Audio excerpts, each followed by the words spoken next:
Hello, my name is Jupiter Hadley, and today I'm doing another version of Jupi Plays All the Games, this time with the Ruin Jam. The Ruin Jam is basically a game jam inspired by the non-existent demise of the video game industry.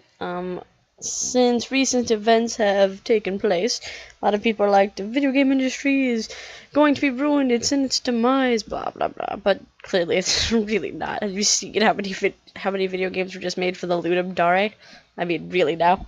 So, I'm playing all the games that were into this jam. There's like 84 of them or whatever. I'll play each one for about a minute. If you like the games, you can check them out via links in the description. If you like me and you want to stalk me, you can check me out via links in the description. As always, thank you very much for watching. Feel free to like this video and comment with your favorite from the video. It's always interesting to see which ones you like. That's about it. Next, we're playing the game All Tomorrow's Parties. And what costume shall the poor girl wear to all tomorrow's parties? Hand-me-down dresses from who knows where to all tomorrow's parties? And where will she go, and what shall she do when midnight comes around? She'll turn once more to Sunday's clown and cry behind the door. All Tomorrow's Parties by Velvet Underground.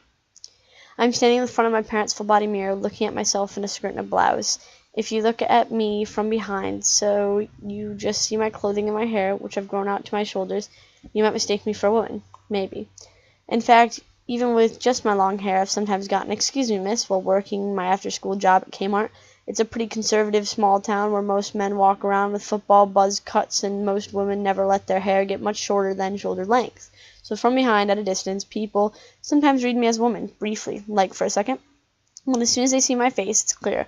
My bushy beard makes it patiently clear, and that's just the start of how hairy and masculine my body is. The broad shoulders, my tall, lumbering frame. This is not a girl's body. Even in the skirt and blouse, it's obvious that this is not a girl's body. I twist my hips so the skirt swishes around my hairy legs, and I think, no, these clothes just seem to make it all more obvious. I'm borrowing this skirt and blouse from my girlfriend. She's the same height as me, but thinner, so the fabric clings a little too tightly. I feel like I've just been swallowed by one of those cartoon snakes that conforms perfectly to the lumpy, oversized prey. But that's the point, right? I'm supposed to be cartoonish and comical, isn't it? After all, this is supposed to be a costume. Next, we're playing the Game Apocalypse.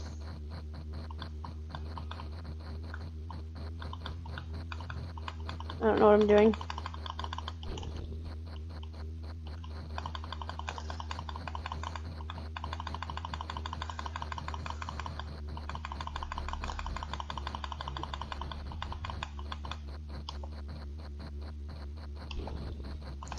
Okay, so if I click on them, it bans a lot of stuff so it becomes green or makes it greener.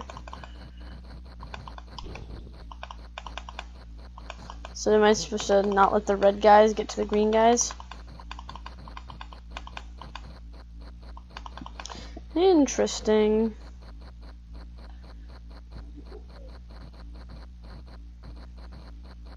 Nom nom nom nom nom nom nom. Cool.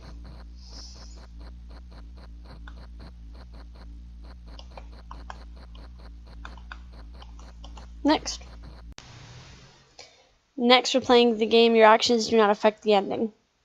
Start. A long afternoon with nothing to do. Bliss. You are a child, and you live with your mother and your father and your sister Anna. You've got a lot of time to kill, so that means it's time to play around. Pick a room in your house to go play there. Sometimes other people will be doing things. It's currently almost 3 o'clock. Where would you like to go? Upstairs. Your room. Let's go to Anna's room. I understand, siblings. Okay, so, alright, so let's scroll this down. Okay, let's move this out a bit. Anna's room. Your sister Anna's room. The walls are painted with colorful and abstract murals, which you painted together at her last birthday party. Some of the younger guests left sizable brown messes, which she covered up with her dresser and bed, but most of the walls show a fantastic cloudscape, complete with flying unicorns. The ceiling is painted black with a bunch of little white spots that are supposed to represent constellations. Anna has derived an elaborate system and named them all in an endless frustration that no one else in the family cares as much as she does. On the floor is a large dollhouse, which your mom made 2 years ago. It's not quite the right size for her dolls, which are at a different scale and seem like giants in the room of the dollhouse, but she loves it anyway. On the wall is a clock. The little hand points to 3, the big hand points to the 2. Anna's playing with her dolls. You ask if you can play with her. She agrees. These ones are father's. She hands you a doll, which looks like a handsome young man, and an action figure dressed in military fatigues. They're out, she explains. She's holding another doll, a pretty young woman whose hair she's messily chopped to about chin length and the colored brown with a marker. You improvise a scene with the fathers, imagining as they are in an important business meeting. They might even get a big contract, you think. Meanwhile, Anna busies herself with domestic tasks. Is the doll the mother? You ask her. She glares at you. Don't break my concentration. She seems to be primarily occupied with banging her doll's heads against the side of the dollhouse. Downstairs you can hear your mother arrive at home. Where would you like to go? Living room to see Mommy. Right, next. Next we're playing Flower Sweeper, which I guess is like Minesweeper, but I never really understood Minesweeper, so I think I found a flower. I don't think you're supposed to find flowers, but I just don't know. Alright, so that means there's a bomb there? Oh wait, so we're supposed to like right-click. Right-click bombs. Okay.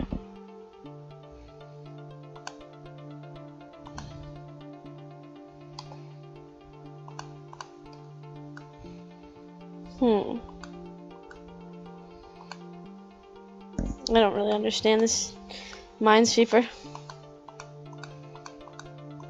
Found another flower. Flowers with bees, 3. I like this one better because it's like, I can't die. I used to know this kid in my class and he could like beat Minesweepers so fast. He'd just be like, done. I like making them open up into big spots. Next we're playing the game Unicorn Dragon Pirate. Are you a boy or girl? Well, you step out into the deck of the ship, shielding your eyes from the bright morning sun off the port bow. As your eyes adjust, you tuck a few trailing wisps of pink hair behind your left ear. Your long blue captain's coat sways with the ship's movement in a familiar and reassuring way. Clearly the hastier pairs after your most recent run-in with a band of gamers are holding up just fine. Your first mate, Jesse, wearing a bright purple feather to let you and to let you and the crew know he's male at the moment, leaps from the bottom of the mast and rolls next to you, catching himself with his right leg, a metal one with a swirling pattern matching his feather as usual, before leaping up to a lopsided grin on his face. Good morning, Cap. Did you sleep well? You grin fondly at him. I always do when you're in my bunk before your watch, dear mate. He chuckles. I bet you say that to all your mates. I do. As you laugh together, you notice a small speck off in the distance. It grows larger. Suddenly, Abby, your crewmate up in the crow's nest, shouts, Dragon! Dragon! Wait to parley with the dragon. Strapped to your back is a fiddle from which a golden, glowing, magical flows when it's played. You won it long ago, back when you had a dream in it and all the good intentions in the world. This is pretty cool. Next we're playing Grand Theft Auto. The loading screen hints people do good deeds such as shooting people will make people suspicious of you. Just right button. Alright. What is this? Hello? I just did. This is the wrong one highlighted. Hello, Naomi. This is President Hillary. The city and indeed the world is under serious threat. Crime rates are at all-time low and everyone's getting along. The world is generally a nice, safe place to live. People are free to do whatever they like. We need someone to infuriate the underground and bring the crime back. Is that you? Nope. Great. I knew I could count on you. Alright. I need to put on more clothes. And why are cars backwards? No idea. That's it. Incoming call. Gonna answer that? Not sure if I understand this game. Next we're playing the game Ready Set, which apparently is interactive or something. It didn't give me any instructions on how to play, and I sat here looking at the game for a bit, and it's pretty, and it's got pretty stunning color, but I just don't know what to do. Just don't know. It's like a screensaver telling me I should get off and do real things with my life for a little bit. Lots and lots of ruined games to get through. This is my favorite color, this like really nice purple that it fades into. But I don't know what to do other than watch and enjoy the squares. Next we're playing the game testing only one quality of yours. Start. Don't press I'm pressing button. I remember this. Game over. Patience is not your best quality. I can't do these games. Alright, we'll wait the full minute and do nothing. Let's see. Well, do I have any stories to tell you? Playing Ruin Jam games. That's fun. Made a podcast today. Played an awesome Steam game. Don't really have a life. Posted some stuff on Twitter. I'm watching a new series on Netflix at night when I can't sleep. It's called Life Unexpected. It's about a girl who was like in foster care, and then she wants to get emancipated. She finds her parents to help that happen, and then they adopt her. So that's interesting enough. There's more issues probably, but I'm not that far in the series. So, press. Paste, not my next quality. Next. Next, we're playing the game Damsel in Distress Simulator. Cry for help. Oh, this is like a clicker. Seduce cheap bastard. Boosts. What is this? High-pitched voice? How much do I need for you? 30? We can click this to 30. Easy. Now what do we have? We have makeup. Your mind and your face to attract attention. Wait, how much do I need for this? 50? Okay, high heels. They're a height bonus, right? And then lollipops sticking something else makes you more attractive. Does it? What, watermelon? Oh wait, super diet, so you're thin, so it looks like you need more help. Oh wait, sorry, when did we need that? 80? No, we need probably this 100. Fancy underwear. 150 would be plastic surgery. Drama queen. Okay. What is this one? Be a stripper. Strippers in distress. Definitely needy. A ghost? Oh wait, daddy issues. Ah. What is this? Porn star? And then Princess Crown, be saved or die. Alright, so we can get this before I'm done with this game. 5. Awesome. Oh wait. See, no matter what, you still get a cheap... Oh wait, bad grandpa. A real King Charming. And this guy.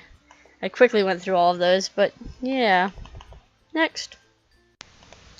Next, we're playing the game Composition in a Minor Key. It's a surreal interactive story about love, community, blah, blah, blah, blah, blah. Coming at term Patreon. You guys should become my Patreons too. Just saying. This morning you thought you heard the noise of a highway somewhere beyond the pines. You walked for hours following the low, cycle-painted whisper of what you thought was traffic, but there was only a forest. In the end, you found yourself in the familiar fork in the road in the familiar moonlight. You didn't remember turning back. You didn't remember making the decision to turn back. But you are here, and here you've been. The path that leads to Standing Stones or the gates. Let's go to Stones. The stones are mysterious and unknownable. Sure enough, still, you can't help but wonder if they're not really just Trevelyan street signs, graffiti, or advertisements. That would perhaps be the simpler, if more prosthetic explanation. For what it's worth, you do feel different here, more diffused, like the atoms that make up your corporeal vessel are miles apart and are vibrating slowly, very slowly, more so than anywhere else. It is not an unpleasant sensation. You tend to feel compact, comfortable so, and sometimes it helps you come here and quite literally unwind. Cleaning past the trees. I like the art style. Next.